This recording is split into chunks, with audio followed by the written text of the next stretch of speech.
I try to look for the faculty who are not the Tony Starks and the Bruce Waynes, right? Not the people who can do the amazing things, right? But the faculty who are committed to their teaching, they want to do right by their students, they found some new strategy or some new tool, and they're using it in ways that are creative to them and work in their context. That's way more replicable, because if you end up with something that only works for your superheroes or this one department, then that's not a good use of a kind of institutional change. What if the real key to student success isn't superstar faculty, but small, flexible moves that add up to something bigger? Well, today we're diving into how one university cut course withdrawals by over 11%, not by overhauling everything, but by making smarter, mission-aligned choices about teaching technology. We're joined by Derek Bruff, author of Intentional Tech, Gina Londino-Smolar from Indiana University, and Sue-Mun Huang, director of product at Top Hat. Together we explore how the right tech paired with a shared sense of mission can orchestrate student success at scale, and why everyday teaching moves, not superhero efforts, often make the biggest difference.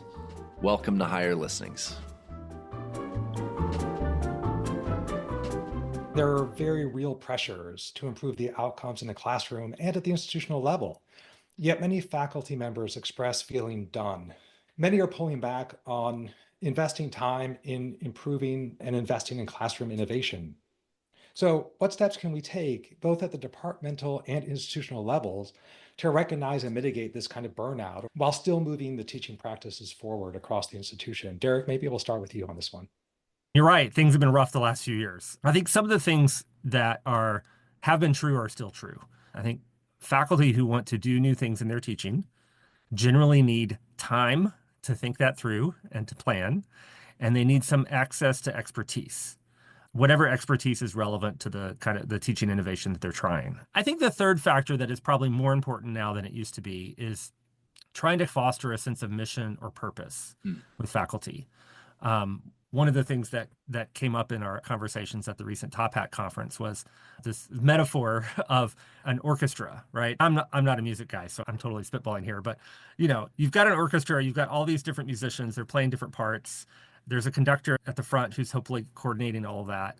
I would imagine it's pretty easy for me, if I'm playing my oboe, to just focus on my oboe work and not understand how the orchestra is fitting together. And I think a lot of faculty find themselves in that case where they're focused on their courses, they're focused on their students, they're really dedicated to that work, but it's hard to see the role that they have in the larger institutional mission and purpose. And so I think we need to look for mechanisms that make that more visible so that faculty feel like, I'm not alone doing this, right? I'm part of a bigger group that's trying to do right by our students.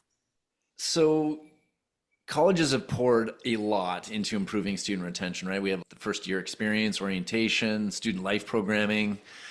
But at the end of the day, students stay because they're succeeding in their classes. That's a huge factor, right? So where does technology fit into this picture? And how can it help actually accelerate the spread of teaching practices that actually move the needle on student success? And I'm going to turn the tables a bit here because I'd love for Brad to chime in on this question because I know he's got a little bit of experience in this area. I love it when Eric puts me in the hot seat here. So one of the things I think we underappreciate about technology is that it is infrastructure. And like any bit of infrastructure, if it's well designed, it can alter behavior in productive ways. A lot of my time at the University of Minnesota, when I was there, was focused on developing and expanding access to our active learning classrooms.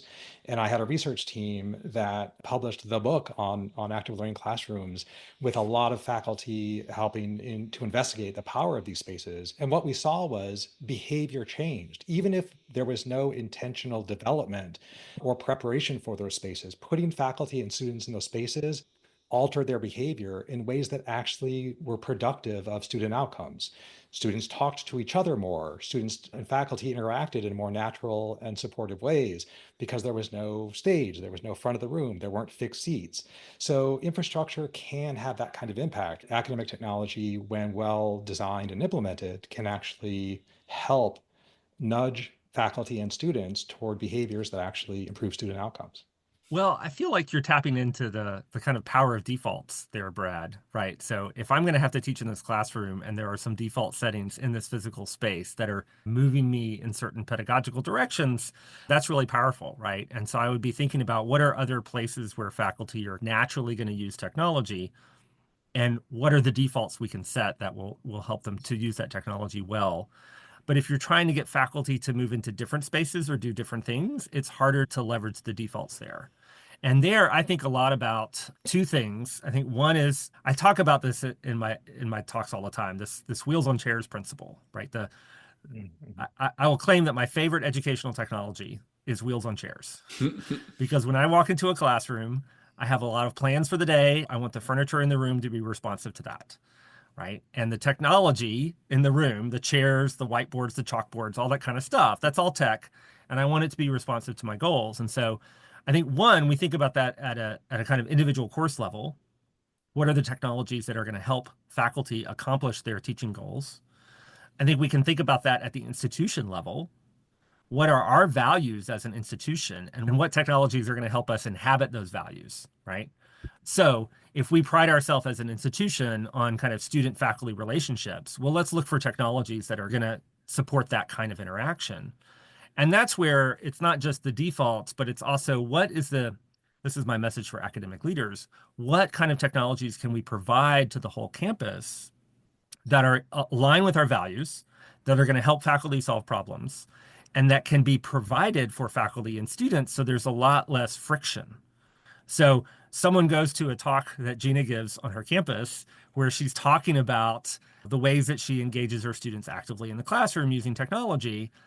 And then a faculty member is excited, and then they find out, oh, I'm going to have to like have my students pay this extra fee, or I'm going to have to figure out how to get this thing signed up and installed. Like there's a lot of friction points there that institutions can solve in advance so that when the faculty member says, oh, I would love to be able to do what Gina's doing in my classroom, there's someone on hand who can say, well, as a matter of fact, we can get you started tomorrow, right? We've already kind of figured out those problems and you can jump right in. I think that's huge for getting faculty to overcome inertia in their teaching. So, Indiana University overcame a lot of those challenges that you just mentioned in their adoption of Top Hat. And my understanding is that faculty use of the platform has led to an 11.5% reduction in student course withdrawals, which is pretty remarkable. Gina, can you take us through this story? So all of our campuses across IU use Top Hat. It's free for all students. And so we saw a huge increase in faculty wanting to use Top Hat in their classes. We've talked a little bit about ease of use and availability for students and all of that. So when we collected all this data, we were trying to figure out, is it having any overall effect on their grades or their participation, their attendance, these types of questions that we have to indicate that students are being more successful in the classroom. And so we looked at courses from all disciplines, from all levels, and we're able to compare courses that use Top Hat to courses that aren't using Top Hat and found that students that were engaged with Top Hat in those courses were less likely to withdraw from the course. And so we can say that this tool can be used to engage students and hopefully help retain them in that area. And we're very excited to continue looking at ways in which faculty are using this tool in the classroom, what students maybe think about using the tool in the classroom, maybe why it's causing impact on engagement and students wanting to stay in that class throughout the entire length of the semester. So we're going to continue working with some of the information that we found, but we're very excited to show that and to share that with people. Sue-Mun, I want to bring you into the conversation here as a product developer and one who engages regularly with instructors and with students. What trends have you seen that motivate or deter faculty from adopting technologies like Top Hat? From a product perspective, where I see it working well, assuming some of the barriers like costs have been solved for, is when a product is really easy to use so that the cost of switching doesn't feel so intimidating. But even so, you're still going to run into resistance if you can't show value really quickly. And so for change and adoption to happen, you need to not only make it super easy to switch, but you need to show as early as possible, like here's how it could help you. And it doesn't have to necessarily be a monumental change, right? But any kind of leading indicators early as possible. Let's say you're trying a new tool. Within 10 minutes, you can kind of test drive it, simulate it, and you're like, okay, I can see where this could go. You try it in your classroom the next day. A week later, you're already seeing some small shift, some leading indicator. When you get those results back really quickly, that I think is the hook, and that we've seen in products that are really successful. I think a lot about kind of helping faculty adopt new technology and what they're thinking about. And I mentioned the wheels on chairs, right? Every instructor uses technology in their teaching. Some of the technology is analog and it's super familiar. And to your point, Sue-Mun, people know what it does, right? When I walk into a classroom and I see a chalkboard, I know what I can do with that chalkboard, right? I know how it's going to be helpful and how it's not going to be helpful. When we encounter new technology, we have to figure that out. We have to figure out what are the affordances, how do they map onto my teaching context, right? And Sue-Mun, you mentioned the kind of seeing the value early on. Usually that's because there is some problem or some opportunity a faculty member has identified in their teaching. Something's not working the way I wish it were, or here's this thing that I think would be exciting if I could make it happen. And so I think another ingredient is trying to kind of tap into the problems and the opportunities that faculty see, because then once you start to move that needle, it's connected to something that they value and they find important. I'd like to go back to you, Gina. I'm curious to know if there was a turning point in your school's adoption of Top Hat or something that you did that really helped build trust and faculty buy-in. When Indiana University decided to use it as an enterprise tool, meaning that students don't have to pay for it anymore, right? It's fantastic. So we saw a huge increase in use. And I'm one of them, right? I was using in a large enrollment class for attendance to engage 300 students in a large lecture class, right? But I don't really think I needed to use that in a small lecture. I only had 30 students where I could quickly take attendance, right? However, now it's free for my students. So now I start using it even in my lab courses to see if students are prepared for lab and give them a pre-lab quiz instead of on paper. Now I'm using a technology tool that's easily graded for me, right? Whereas I probably wouldn't have adapted it if I knew it was going to cost my students money. And so I think that really influenced a lot here. And then, the support. I mean, I know I said the support, I'll say it again, but there's someone on our campus that's trained, that knows how to use the technology. You could sit down as a new faculty member and learn how to use it within 30 minutes. It's not difficult. So that really goes a long way. And I'd love to second a part of that I saw a lot at Vanderbilt University, where we had faculty who might want to try a tool like Top Hat in their class, but if they were going to have to pass those costs on to their students, they weren't going to just do that for a class session or two so they could try out the tool, right?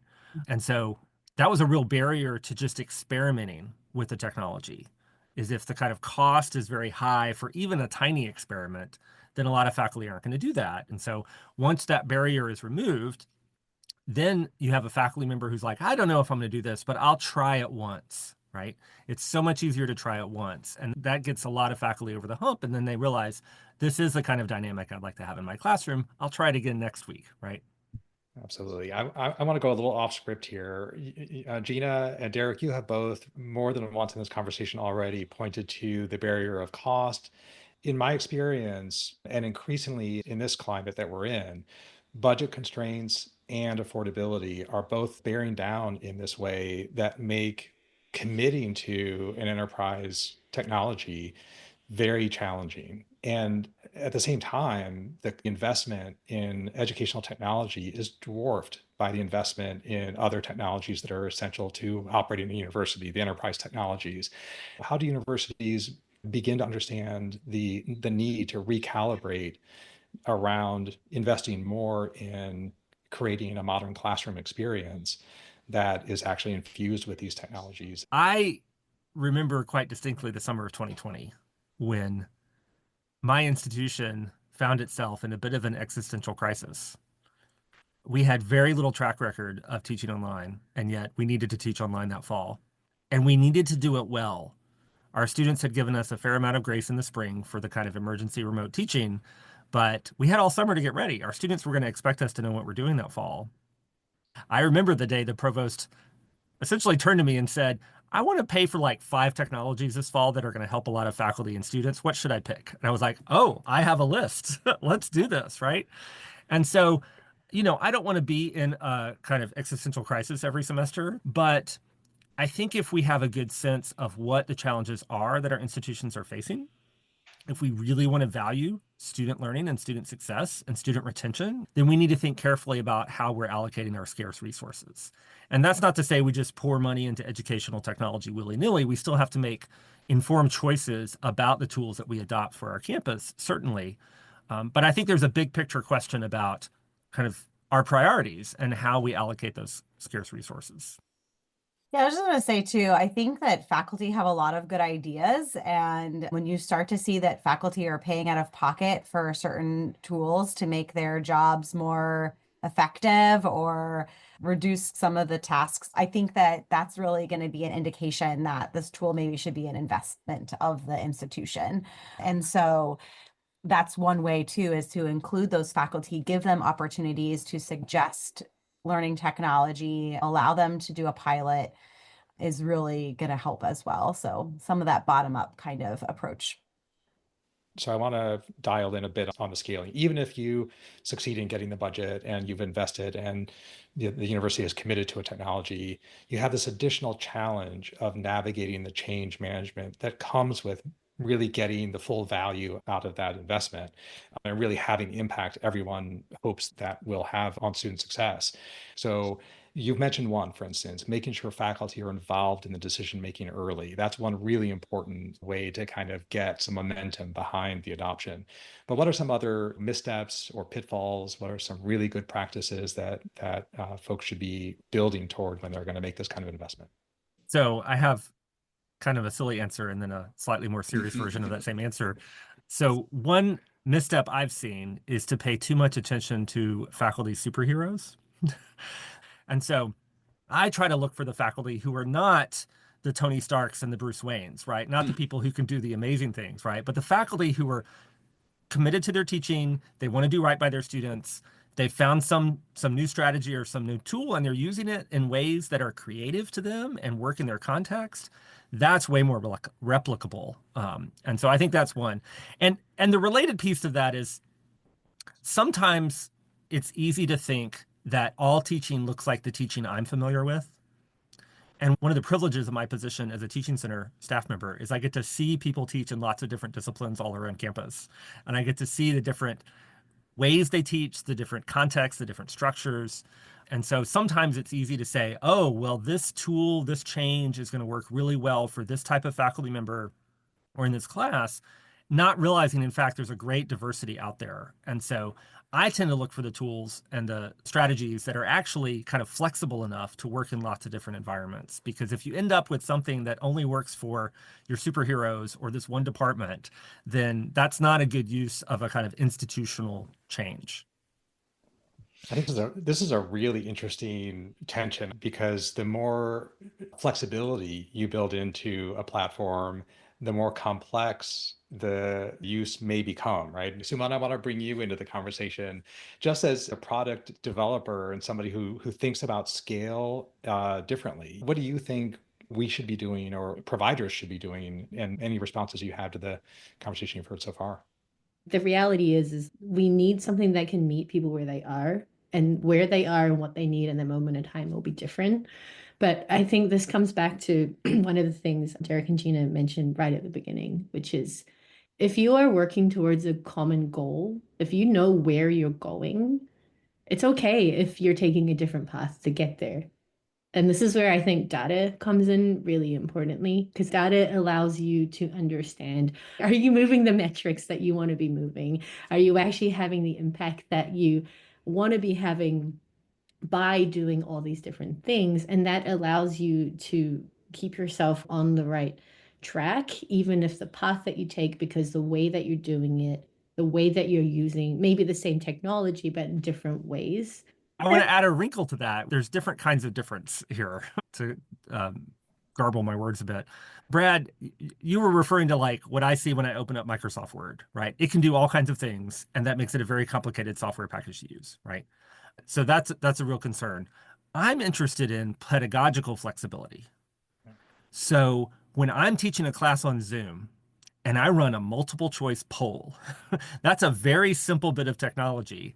But I have seen faculty in every discipline imaginable use a multiple choice live poll in an effective way in their teaching, right? They're asking different types of questions for different types of pedagogical goals. They're making different teaching moves in the classroom. The technology doesn't have to necessarily be complicated to be really flexibly used across different teaching contexts. So we've been talking around data a lot in this conversation. Data is increasingly recognized as really an essential component for driving student success. Almost no institution now isn't investing in infrastructure to reveal data that can help them direct resources and know that they're succeeding and improving student outcomes. So what role do you all see data playing in moving classroom innovation forward? So it's pretty common now to look at something like a DFW rate for a course, students who get a D or an F or a withdrawal, as a kind of measure of success. And I think that makes a lot of sense, right? These are metrics we should be paying a lot of attention to. If students aren't completing our courses successfully, that's a problem. Sometimes faculty get a little defensive when you start sharing that kind of data. And I've seen it slow down conversations as often as I've seen it speed up conversations. And so what I like about the 11.5% reduction in withdrawal rates is that it's a success story that can be shared, right? It's not a kind of, sometimes you got to pay attention to the problem. You can't ignore it. But I find often sometimes the wins, the successes, that data is more compelling for faculty. One of the missteps that institutions can make when they commit to a data path is to fail to build the necessary trust and understanding regarding how the data will be used. When we rolled out DFW rate data at Ohio University, we invested an enormous amount of energy. Our provost's office invested an enormous amount of energy in making sure everyone understood how this data was going to be exposed, why it was going to be exposed, what use it would be put to. So I think you have to create the conditions for revealing the stories that aren't so good and acknowledge like teaching all students to success it's a moonshot challenge. You are confronted with enormous diversity in readiness, in all kinds of things that matter. So understanding falling short as something that will happen over and over and over, and the data is meant to help us, find the hotspots and address those collaboratively and in a supportive way, is trust building that has to be done, I think. Otherwise, you are going to create the kind of environment where that data is going to be suppressed. People are going to mount resources against the truth of that data and so on. So I think it's a real necessary step to take. I think that we also want to remember that it's not just quantitative data, it's qualitative data that we can gather as well that can make sense of those numbers, right? And so, yeah, we can get a bunch of numbers, but without meaning behind them and what that relates to or makes those correlations between what's going on and what's happening, they might not really tell us the whole story. And so it's not just quantitative, it's not just numbers, but it's also voice. Yeah, and I feel like we're coming full circle a bit in a way too, because there's the fear factor we sort of started this portion of the conversation with. But, like we talked about earlier, that shared sense of mission or purpose, because I think that changes things if we're all trying to move the needle together in a certain area, and how we use data is one part of that strategy or that plan. I think that can help shape some of the fear and uncertainty that people may feel around trotting out DFW rates or other sorts of metrics. So we've been talking about scaling educational technology, and let's assume that we've actually successfully done that. So first of all, congratulations, mission accomplished, or maybe not, because then what? How do you think about keeping the momentum going so innovation doesn't just fizzle out?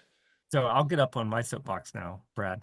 Awesome. I feel like Everyone's standing right now, by the way. If you're listening to this, we're all standing on soapboxes at the moment. I'm a teaching center guy. I think about faculty development. And when several years ago, we took over at my center the support for faculty around the LMS.